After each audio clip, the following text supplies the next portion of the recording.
نبھا کر لوٹ آؤں گی، فقط ایک فرض باقی ہے نبھا کر لوٹ آؤں گی، وطن کا قرض ہے جو میں چکا کر لوٹ آؤں گی، صفا ہستی سے دشمن کو مٹا کر لوٹ آؤں گی، صفا ہستی سے دشمن کو مٹا کر لوٹ آؤں گی، مجھے معلوم ہے تیری آنکھوں کی ٹھنڈک ہوں میں، مجھے معلوم ہے تیری آنکھوں کی ٹھنڈک ہوں میں، پریشان نہ ہو میری ماں میں جا کر لوٹ آؤں گی، میں جا کر لوٹ آؤں گی، سجا رکھنا میری خاطر کفن سبز پرچم کا، سجا رکھنا میری خاطر کفن سبز پرچم کا، لہو میں سر سے پاؤں تک نہا کر لوٹ آؤں گی، نہا کر لوٹ آؤں گی،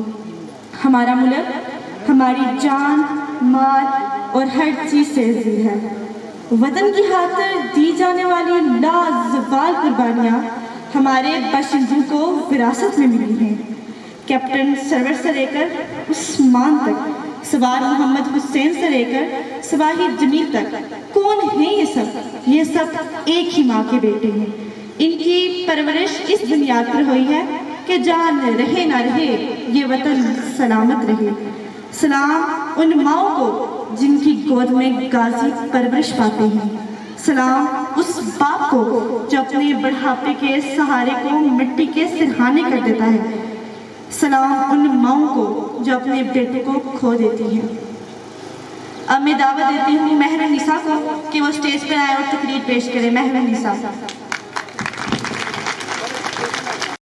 جلانے کی رسم بہت پرانی ہے اقبال، دیے جلانے کی رسم بہت پرانی ہے اقبال، ہمارے شہر میں تو لوگ جلائے جاتے ہیں، شروع کرتی ہوں اللہ کے ببرکت نام سے جو بڑا مہربان نہایت رحم کرنے والا ہے۔ میں مہر نساء، آج میری تقریر کا عنوان ہے بھوک تہذیب کے آداب مٹا دیتی ہے، بھوک تہذیب کے آداب مٹا دیتی ہے، مفلسی حصے لطافت کو مٹا دیتی ہے، بشر کو بشر کی اوقات بلا دیتی ہے، اور اس ماں کی زبانی بھی کوئی بات سنے جو روز بچوں کو بھوکا ہی سلا دیتی ہے، اپنی عزت کے بھروسے تھی جو مضبوط کھڑی، آخر ایک روز وہ اپنا سر چکا دیتی ہے، اس کے دامن پہ لگے داغ یہی کہتے ہیں بھوک تہذیب کے آداب مٹا دیتی ہے، بھوک تہذیب کے آداب مٹا دیتی ہے۔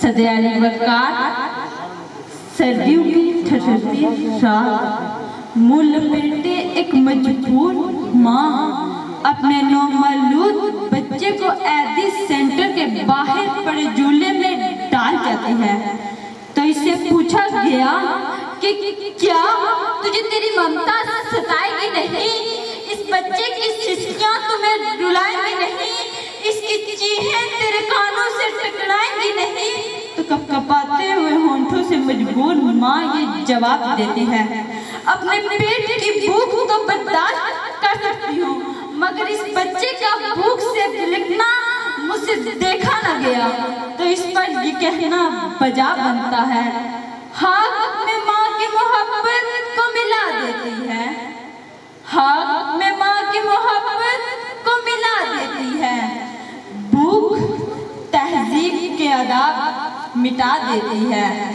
بھوک تہذیب کے آداب مٹا دیتی ہے۔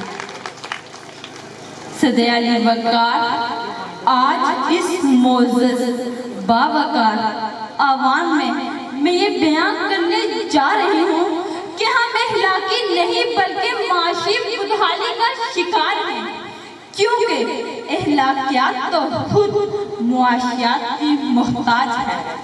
قریب ہے کہ مفلسی تمہیں کفر تک لے جائے گی۔ اخلاقیات معاشیات کی محتاج ہے۔ آئیے دلائل سے بات کرتے ہیں۔ روٹی کے چند ٹکڑوں اور قابل گزارا دودھ کی قلت سے تھر میں دم توڑنے والے معصوم بچوں کا اصل مسئلہ اخلاقیات نہیں معاشیات تھا۔ ہمارے شہر لاہور میں بشرا نامی خاتون اپنے 2 معصوم بچوں کے ساتھ چلتی ہوئی ٹرین سے ٹکرا جائے تو اس کا اصل مسئلہ اخلاقیات نہیں معاشیات تھا۔ ذات چہرہ، آنکھیں اندر کو دسی ہوئی، بڑھاپے کی وجہ سے پورے جسم پر جڑیاں لیے نشتر ہسپتال ملتان کے باہر 2 کلو آٹے کے عوض خون بیچنے والے بوڑھے کا اصل مسئلہ اخلاقیات نہیں معاشیات تھا۔ چہرہ بتا رہا تھا کہ مارا ہے بھوک نے، لوگ کہہ رہے تھے کچھ کھا کے مر گیا۔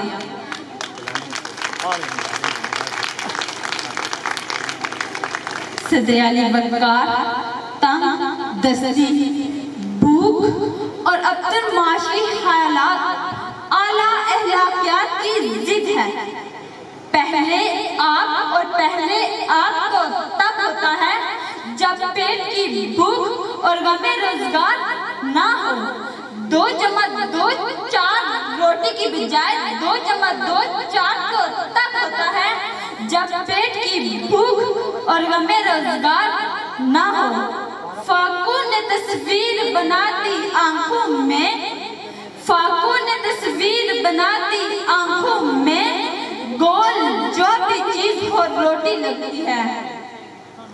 چاند روٹی کے بجائے چاند میں چرخا کاٹتی بڑھیا تو تب دکھائی دیتی ہے جب پیٹ کی بھوک اور غم روزگار نہ ہو۔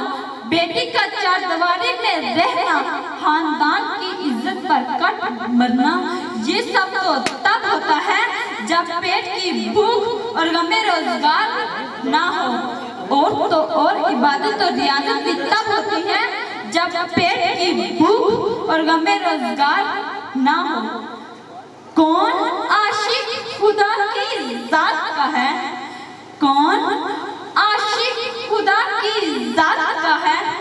سارا چکر معاشیات کا ہے۔